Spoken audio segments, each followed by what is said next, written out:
Sometimes helping people grow means eventually losing them. And that's really hard for small congregations, but it's a truth that we're going to have to face.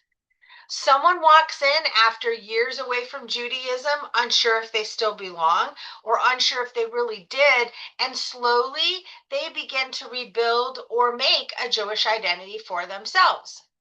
They'll learn the service, they'll learn the rhythm, they'll start to feel home again. And then once they finally get everything together or the basics of what their new Jewish faith will be, they leave for a larger congregation. And that moment hurts more than people expect.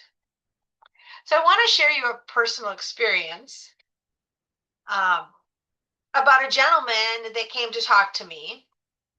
He came into my community trying to figure out if he was really Jewish. He wasn't angry, he wasn't distant, he was just uncertain, but he was careful, a little bit apologetic. You could tell that he had probably talked to several people before and hadn't gotten the answers or hadn't gotten the comfort that he needed to feel to move forward in his Jewish life prior to meeting me.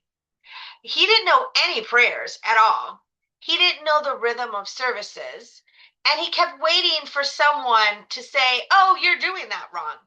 But the thing is, in small communities, we don't do that. We are so grateful that you are here. We just include you. And that's what we did. We included him.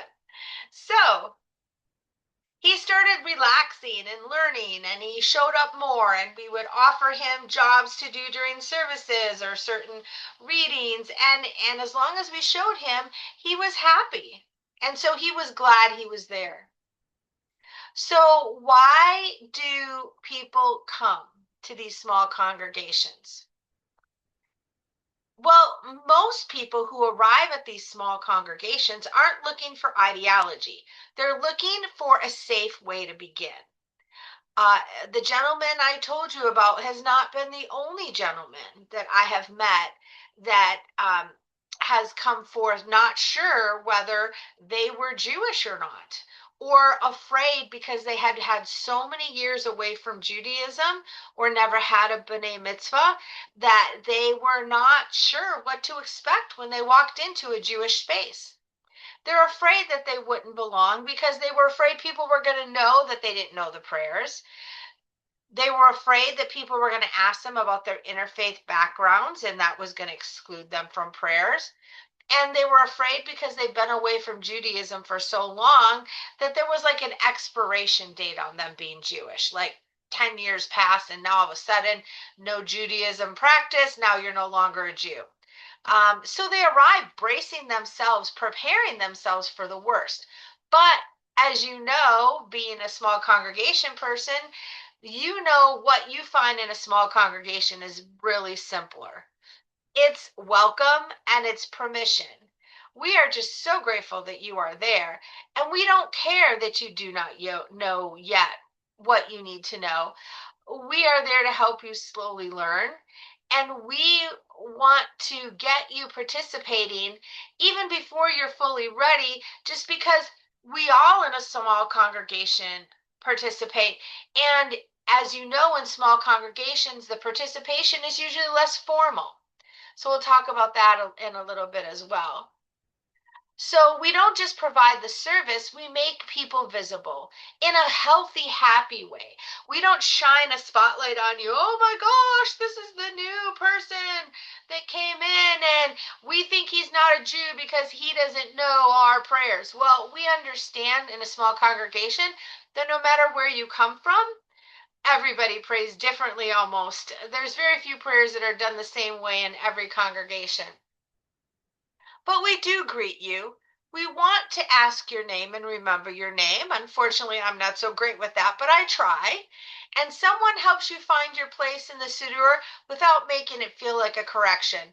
In fact, even in small congregations, when we have new people, as myself, the leader of a small congregation, I will make it more of a point to announce page numbers.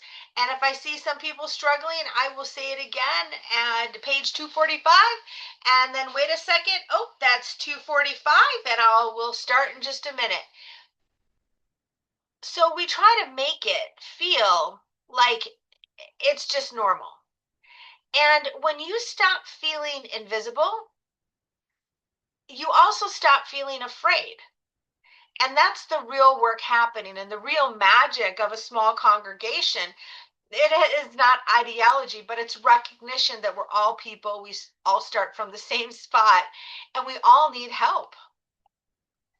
But that work comes with a cost, because not everybody stays. Some people outgrow what a small congregation can offer. Maybe they want more classes, they want more programming for their children or for themselves, or they want more stability of a regular weekly service or a regular pattern of services, or simply they want a bigger community. They want a more variety of people to associate with. And the sad part is we want those things too. And it's crushing and devastating to our soul, because we don't always have the resources to do that, the people to support those. And so we have to drop some of those things. And over time, we get a few new people in, they grow, they need those things, and then they leave. So I want to talk about this person who, again, we were sharing before, who came in, became comfortable, because in our small congregation, we actually don't have complicated choreography. When we need someone to read a prayer, I will stop what I'm doing and say, hey, would someone like to read page 246? And it's clear that 246 is an English prayer. Or I just say, hey, would Joe like to come up and open the ark for us? It's very informal. So people in small congregations who do run that informality, often when they have visitors or when they have people who are just coming back to Jewish faith, it's very comfortable to them. I know in our synagogue, when we have new people who have not had an aliyah ever in their life before, or they are doing an aliyah for their first time since they were 12, when you have a bunch of people around you in a small congregation, almost as many people up at the bima with you as in the seats, that first aliyah is not as scary. So this person became confident. He helped with services. He learned how to do an aliyah. He took some Hebrew classes with me in my other part of the synagogue, and he became to the point where he really knew that that Judaism was where he wanted to be again, and that yes, we understand that his dad was Jewish and his mom was not, but for certain flavors of denominations, that was perfectly okay. Or people who are pluralistic, that was absolutely fine. So we trained him and taught him where he would feel safe and where he might feel a little challenged, but regardless, he was a Jew to us no matter what, and a Jew to most of Jewry no matter what. But then he sat down and he told me that he was going to be leaving, and he was going to find his way to a larger congregation because he wanted more. He wanted more services, he wanted more complexity in the services, and he wanted more teaching and understanding that at the time we could not give him. And I remember feeling two things at once: pride and loss. Because he didn't leave because something failed, he left because something worked. In small congregations, that pattern repeats. People arrive uncertain, they become confident, they become connected. We get excited as the small congregation leader because we believe that now we have nurtured a new participant, and that we are going to get a new community member, and that maybe this person is helping us reverse our negative trend and moving forward. And then they leave. And if you're not careful as the spiritual leader or the lay leader or a member of your community, that cycle creates fear. It creates fear that people will leave again. It creates the fear that stability is temporary and a fear that building anything is pointless. Why should I keep doing this? They're just going to leave anyway. And I know that feeling personally, and it can quietly shape how a community behaves. Uh, we can become more guarded and more anxious and less open. We don't want to do things with other communities because when we do, it seems like we lose more than we gain. And because we're so small, nobody wants to come and do anything with us.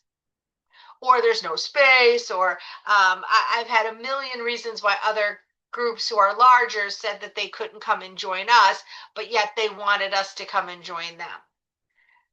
But no one intends for the community to have this defensive posture. It's not what we're trying to do.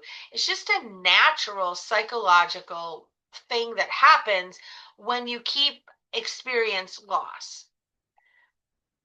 But here's the uncomfortable truth. Part of leadership in a small congregation is learning how to love people without trying to possess them. And that is very hard. When I go to my services on Friday, I don't know if I'm going to have 8 or if I'm going to have 20. And I have to love them and be prepared for 8, which can be a very different service sometimes, and 20. And that's very hard. But I can't grab onto people. I can't hold them in place. It's not a Hotel California situation where they check in and they never leave. But you have to invest in people. And when you invest in these people and you watch them grow and you give a part of yourself to help them learn and become part of our greater Jewish community, you have to be okay when they accept that growth. Take those lessons, take that part of you and your energy that you gave to them and take that somewhere else. Now, small congregations aren't meant to hold everyone forever, even though we would like to. And even though every new person that comes, we see as a hope or a spark of growth. Sometimes our small congregation functions as a bridge back into Jewish life, and we just have to be okay with that. We have to realize the good work that we're doing when we create a place where people stop feeling ashamed and are okay feeling Jewish. People stop feeling disconnected and are okay starting to connect with others. And people stop feeling like outsiders in the Jewish faith. And if that's true, then although leaving doesn't erase the impact, it doesn't take the hurt away. It confirms the fact that we're doing what we're supposed to be doing. It confirms the fact that we are doing a good work. Because at some point, someone who once felt distant from Judaism can say, I belong here. And sometimes that is the real success, even if it doesn't last forever. So that's my story. And this gentleman that has left has not been back since, even though he is in the area. He's doing very well. And I wish him continued wellness in his Jewish journey. But I wonder how you would feel. And I just want to make sure that you're prepared. Because when you tighten your service down to a certain point and get clear about what you want to do and get your mission clear, there's a good chance that you can rebound and start to rebuild. And so there may, though, be a contraction and a building and a contraction and a building as you grow forward. I just want to hear what you think about it. Small congregations, how do you feel? Has that happened to you? How did you handle it? Because I know that I have to take those feelings personally, and I had to let them go and say, I'm glad that you're happy. So, but it was hard. So I'd like to share your experiences. Write something down in the comments, and I definitely read them all and get back to you.